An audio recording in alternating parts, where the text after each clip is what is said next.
என்னைக்கு இந்த கேவலமான வேலை, அதாவது அதிமுகவோட சேர்ந்து ஆட்சி அமைக்கணும், பிஜேபியோட சேர்ந்து ஆட்சி அமைக்கணும் முயற்சி செஞ்சாங்களோ, திமுகவுடைய அத்தியாயம், திமுகவோட எதிர்காலம் இத்தோடு முடிஞ்சு விட்டுச்சு. இனிமேல் வேற ஏதாவது வேலை இருந்தால் அவர் கண்டிப்பா பல பேரிடம், அதாவது ஆதாரத்துடன் 35 கோடி ரூபாய் பேரம் பேசியது எங்களுக்கு ஆதாரத்துடன் காவல்துறைக்கு வந்ததால் உடனடியாக கைது செய்யப்பட்டனர். செந்தில் பாலாஜியும் அவருடைய தம்பியும் அவருடன் இருக்கும் நபர்களும் நேரடியாக தொடர்பு இருக்கும் நபர்களும் இதில் சம்பந்தப்பட்டிருக்கிறார்கள். இதற்கு மேல ஒரு கேவலமான விஷயத்தை திமுக சார்ந்த தலைவர், அவருடைய தலைவர் ஸ்டாலின் காவல்துறை அவருடைய விசாரணை தொடர்ந்துகிட்டே வராங்க. கண்டிப்பாக அடுத்தடுத்த கட்டங்கள் யார் யார் கைது செய்யப்பட்டாலும் அது காவல்துறை தெரிவிப்பார்கள். இது மாதிரியான ஒரு மோசமான குற்றத்தை செய்தவர்கள் எந்த காலத்திலும்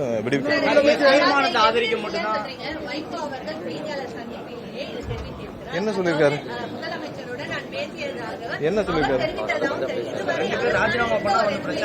அதாவது அண்ணன் வைகோ அவர்கள் சொன்னது என்னன்னா, அண்ணன் வைகோ அவர்கள் நாங்களும் உங்களுடன் சேர்ந்து பயணிக்க ஆசைப்படுகிறோம். அப்படி பயணிக்கும் இல்ல உள்ள பேச்சுவார்த்தை என்ன, உள்ள நடந்த பேச்சுவார்த்தை எல்லாம் சொல்றோம். உள்ள நீங்க அண்ணன் வைகோ அவர்களிடம் நீங்க கேட்டு பாருங்க.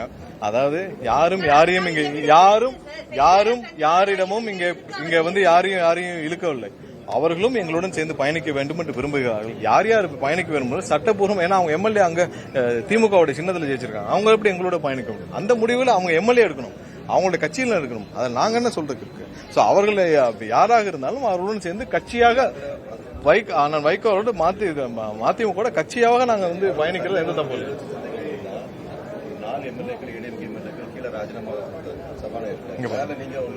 அது அவங்களுடைய பாருங்க, ஒண்ணு இல்ல, ஒரு சாதாரண விஷயம் சொல்லிடுறேன். ஒரே நிமிஷம், ஐடி கார்டுல யாரும் கொடுக்கல. நான் ஒரே விஷயம் சொல்றேன். ஒருத்தர் வந்து அவங்க உணர்ச்சி வசப்பட்டு அவங்க வந்து ரிசைன் பண்றாங்க. எவ்வளவு கஷ்டத்துல பல வருஷம் அந்த கட்சியில பயணிச்சவர்கள், 3 பீரியட் எம்எல்ஏ இருந்தவங்க வந்து ரிசைன் பண்றாங்க. ஏன்னா ஒரே நாள் நடக்கலையா? 27 பேர் வெளியே போனாங்கல்ல. எதுக்கு வெளியே போனாங்க?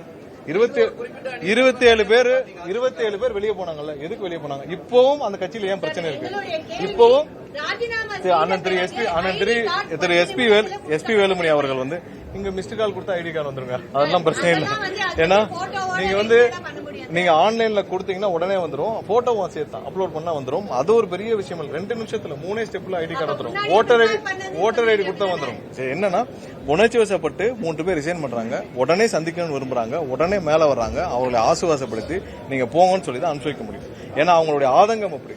ஒரு எடப்பாடி ஏமாத்திட்டாரு, ஸ்டாலின் ஏமாத்திட்டாரு. இவ்வளவு அவங்க ஓட்டு போட்ட மக்களை போய் சந்திக்க முடியுமா? ராஜினாமா செஞ்சுட்டு அவங்க எங்க போவாங்க சொல்லுங்க? ஒரு 3 பேர் ராஜினாமா செய்யறாங்க, ஒரு எம்எல்ஏ ராஜினாமா செய்யறது சாதாரண விஷயம் இல்லை. ரொம்ப அவ்வளவு கஷ்டப்பட்டு 1 மாசம் வேலை பார்த்து ஜெயிக்கிறாங்க. அவங்க இன்னைக்கு ராஜினாமா செய்யறாங்க. ராஜினாமா செஞ்ச தொகுதிக்கே போக முடியல. அவங்க 10 நாள் ஆச்சு. அவங்க அதுக்கப்புறம் அவருடைய அரசியல் என்ன பண்ணணும், ஏது பண்ணணும், தொகுதியில போய் என்ன பதில் சொல்லணும், இதெல்லாம் அவங்க தெரிஞ்சுக்கணும்ல. உணர்ச்சி வசப்பட்டு வர்றாங்க, அவங்களை ஆசுவாசப்படுத்தி நீங்க போங்கன்னு சொல்லி ஆறுதல் கூறி அனுப்பிவிடணும். இது மாதிரி பலர் இருக்காங்க, எல்லா கட்சியிலும் இருக்காங்க. அதாவது திமுக இருக்காங்க, அதிமுக இருக்காங்க. பல பேர் வந்து இப்படி ஒரு கேவலமான தலைமை, இப்படி ஒரு முயற்சியை செஞ்சு 2 குடும்பமும் இந்த லெவலுக்கு கீழ்த்தரமா இறங்கிட்டாங்க. இவர்கள் கூட எப்படி பயணிக்கிறதுன்னு எல்லாரும் இருக்கிறாங்க. ஒரு எம்எல்ஏ வந்து 3 தடவை எம்எல்ஏ வந்து ரிசைன் பண்றது சாதாரண விஷயம். அவங்க ரிசைன் பண்ணிட்டு அது நம்ம கையில இல்லைங்க, அது அவங்களுடைய முடிவுங்க. நம்ம என்ன சொல்றது? இல்ல நம்ம அது சம்பந்தமாக இல்ல ஒரு விஷயம் சொல்லிக்கிறோம். அது சம்பந்தமாக இல்ல அவங்க எல்லாம் திமுக இருந்து எத்தனை நிர்வாகிகள் தினம்பந்தங்களை சந்திக்கிறாங்க. நிர்வாகிகள் தினம் வந்துடுறாங்க. எங்களால பயணிக்க முடியல, அந்த கட்சியில தொடர முடியல, அது கட்சியே இல்ல. அவங்க பாட்டுக்கு ஒரு குடும்பம் இருந்துச்சு. முன்னாடியாவது கலைஞராவது எல்லாரையும் பார்த்துட்டு இருந்தாரு. இப்ப அதுவும் இல்லாமல் ஒரே குடும்பம் ஸ்டாலின் குடும்பம் ஆயிடுச்சுன்னு சொல்லிட்டு இருக்காங்க. இதே மாதிரிதான் எங்கள் சம்பந்தமாக யாருமே யாரிடமும் பேசவில்லை. உறுதியாக சொல்றோம். அவர்களா வந்து ரிசைன் பண்றாங்க. அவர்களையும் நாங்கள் வந்து யாரையும் வந்து நீங்க ரிசைன் பண்ணி யாரையும் நாங்க கேட்டது. அவங்களா ரிசைன் பண்றாங்க, வேற வழி இல்லாம ரிசைன் பண்றாங்க. இல்ல இங்க பாருங்க, அண்ணன் வைகோ அவர்கள் தெளிவாக திமுகவுடன் பயணிக்க முடியாத சூழ்நிலையில் அவர் உள்ளார் என்பதை கண்டிப்பாக எல்லாரிடமும் எங்களிடமும் தெரிவித்தார். அதுக்கப்புறம் அவங்க எம்எல்ஏவோட முடிவு. அதுக்கு நம்ம என்ன சொல்றதுக்கு இருக்கு? இதில் எந்த விதத்திலும் எந்த ஆதாயத்திற்காகவோ எந்த